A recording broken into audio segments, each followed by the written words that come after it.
so many people. If you make that grab for freedom, what have you done today to make you feel proud? Yeah. Hi there, welcome to another installation of LTD by Netta Jones. So today I wanted to talk to you about competition. Now, we all know, and we've heard several times, that competition's good, right? It motivates us to do better things and to be better than we would be on our own. And that's great, but I wanted to offer three sort of fresh ways of looking at competition. One is, I find that a lot of people end up using competition as the standard, especially in the startup phase.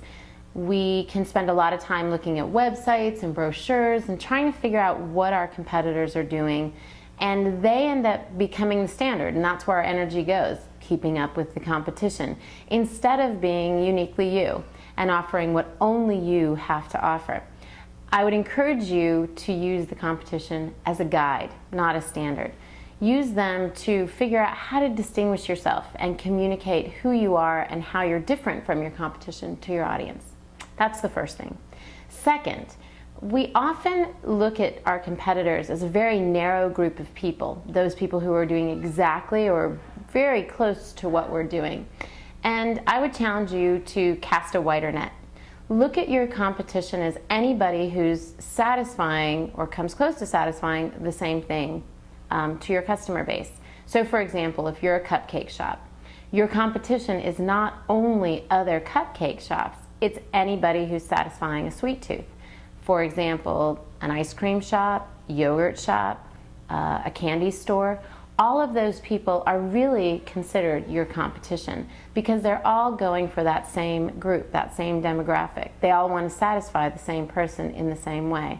So casting a wider net ends up opening some doors for you, bringing in more people possibly than you thought you originally had as your customer base. So cast a wider net when looking at your competition.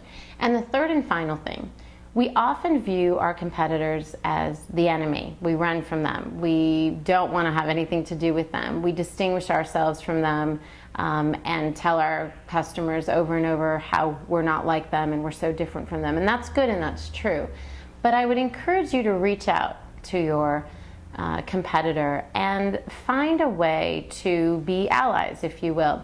A friend of mine actually has a restaurant in Alphabet City, and I remember when another competitor, if you will, came into the neighborhood, and I asked him if he was cool with that, if he was nervous about it, and he said, no, I'm actually great with that. Now we're a destination. Now other people are going to come to the neighborhood looking for kind of a good time. They know that this is a place where there are multiple things going on in multiple places. And it's actually good for me. I'm bringing in new people, and the people who've already come here and know about me will have a second place to go. So I would encourage you to view your competitor as potentially a good thing and somebody to do business with. So there's three fresh ways to look at competition. I hope that helps, and until next week, live the dream, your dream. So